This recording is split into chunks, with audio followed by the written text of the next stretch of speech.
Hello everybody, welcome back to another video. Now, I know LEGO MOC showcases are supposed to be on Wednesdays, but today's a very special day. The season finale for The Mandalorian Season 2 has just come out, and I wanted to do something to celebrate it, so I created a custom minifigure series to go along with the show. Now, during the beginning of the season, I did create a Mandalorian minifigure showcase, and I promised that I'd make a minifigure showcase series 2 perhaps at the end of the season. And now that we've reached the end of the season, I'm here to show you my Mandalorian minifigure CMF series. So on with the first figure. So starting off on this list, we have Din Djarin from episode 1 on Tatooine, where he has just come out of the Sarlacc, or not the Sarlacc, but the Crate Dragon. It's got all the saliva on it that's like leaving residue, and I think this figure came out pretty well. If I were to change something, I think I would add a little bit more residue hanging around, but I think it looks nice for now. I used the base design of the Beskar Armor Mando from the 2021 Trouble on Tatooine Lego set, and I think it looks really good how I portrayed the character. Next up, we have Trapper Wolf. This is the X-Wing pilot who is portrayed by Dave Filoni, one of the creators of the show, as well as Rebels and also Clone Wars. It's just a very basic character. I took Luke Skywalker's basic X-Wing outfit. I created him his own helmet and gave him a beard. This probably isn't my favorite of my CMF characters.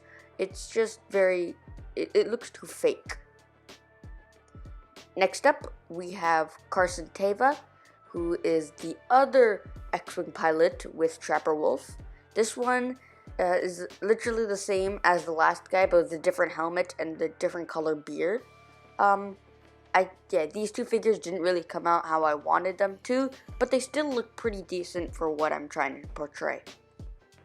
Next up is the Imperial Officer from episode, I think it's 3 with Bo-Katan. He is the one that tries to ram the ship into the ground. The figure I based this off of was, I think, the one from the Star Destroyer that came out last year, I believe. It's already a good enough figure. It looked quite much like him. I just changed up a few detailings on him. It's not very visible, but I think it still looks really nice. Next up, we have the Mythrol, who isn't really named. Now, this figure is probably one of the funniest looking figures that I've made. So I took the base design from Yondu in Guardians of the Galaxy Volume 2. I changed his coat color from red to brown. I removed the fin, and I also cleaned up his face, so I removed the broken tooth, removed the scarring, and then I got very inspired by M&R Productions, his Mythrol design that he did in collaboration for his series, and I just took the fin pieces, like the flippers, and I stuck them on the side, and I created this figure, and I think it looks really cool. It shows what the Mythrol looked like, and I'm really proud of it. Next up is Grief Karga, which is another basic figure that I did very minimal changes to. All I did was I added some leg printing, so his scarf goes down to his legs, and then also I added some wrinkle details to the side. Now, I also gave him a 1x2 flat silver piece of Beskar with some printing on it, which I think turned out really well. This figure is probably one of my favorites just because of that Beskar piece. Next figure up is Ahsoka Tano. Now, I just took the Clone Wars Season 7 Ahsoka Tano and changed out the outfit. So instead of a blue outfit, she now has a brown outfit to demonstrate like a cloak. And I think this figure looks pretty good. I would try to add try to smudge up the clothing so it like flows very nicely. But I think this figure is good for what it is. Next up is Grogu, or the Child, or Baby Yoda. Now, I just took the Lego design and added a little fluff, like a little fluff, I don't know what it's called, but it's like a neck collar around him so that it looks more like his outfit. And I also gave him a 1x1 Technic orb, like ball. and just have it for him. Like, it's a little connector thing that he holds in his hand. Now this one is actually a lot bigger. The ball is actually way too big for a Baby Yoda, but there's no smaller piece than that, so I think it looks pretty fine. Next up is the Imperial Missile Trooper. This guy came in, I think it was episode 6 of The Mandalorian, where he is seen loading rockets into a little missile, and he's like launching them towards Fennec Shan. And I really like how this guy came out. He was the first figure I designed. I just took the base model of the Stormtrooper, and then I looked at pictures of the Flame Trooper, since there weren't any pictures of the Imperial Missile Trooper yet. And then I just tried to replicate how the Flame Trooper looked, because they're literally the same thing but with different colors. I also gave him a simple blaster with a little bit of red printing on the inside to signify a heat bar. Next up is Boba Fett. Now this, I took the UCS Slave 1 Boba Fett, and then I painted on, or like I colored all the sand blue armor, underneath the armor. I changed all that up to black because he's now wearing a black outfit. And then also wherever there were like scratch marks and things like that, I cleaned it all up to make it show like it's his new armor, not his old one. Next up is the Imperial Juggernaut pilot, which this figure is probably my least favorite after the 2 X-Wing pilots, just because it looks too like drawing, and it doesn't look like a real figure. It just looks like a drawing, and the blaster and the binocular pieces don't really fit in with the character. But what I did was I just took the Imperial Hover Tank pilot and just changed up the colors to be brown, and I think it looks. It conveys the point, even though it doesn't really look that nice. It conveys the point, and you can see what it is and recognize it. Finally, we have Cara Dune. Now, Cara Dune was part of my last series.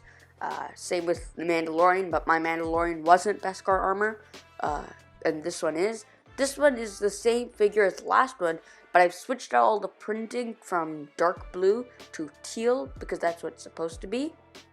Yeah, I also gave her 1x2 or 1x1 circle tile in pearl gold, I think, of a New Republic badge, because in the show, when the Rebel pilot gives her a New Republic badge, she has now become a New Republic, I think, a Marshal, New Republic Marshal. Which I thought was really cool. This is kind of setting up for Cara Dune solo show, which is interesting. But I thought that I did pretty well on how it is. This is my first time using Photoshop on these characters, and I think I may continue to try to get better at it, because this is really fun to do, and it's really a lot to enjoy. But now onto the final part. The series as a whole. The series is a lot of fun to make. I mean, like, all the, especially characters that I got to use tools that I never used before, such as Grief Karga trying to get the Beskar to fit inside that 1x2 tile. That was really interesting. I had to play with a lot of different tools to get it to look nice. And also just how, like, it's Legos and it's Star Wars, and it's just, I want to create these awesome characters, and it's really fun doing all this stuff, and I hope you enjoy it too. Let me know if you want me to continue doing these CMF series on digital, or if you want me to go back to what I originally did, where I make CMF series using actual minifigures, but I'd like paint them and things like that. So let me know which one you'd prefer. They're both really fun to do, and I don't really mind which one I do. I just want to make these figures for you guys. But that's the end of the video. Everybody, make sure to like, subscribe, turn on notifications, and also join my Discord in the description. I had some people got to choose on what, well, not people, but like I gave out like suggestions on what I should do, and they like chose a little bit. And so next coming videos, I may ask for more viewers' help, such as like what I should do, things that they might want to see, things like that. And on YouTube, I will see messages and I'll try to do them. But if you message me on my server, I'll be able to respond much more quickly, and I'll probably there's probably a better chance I'll do it then.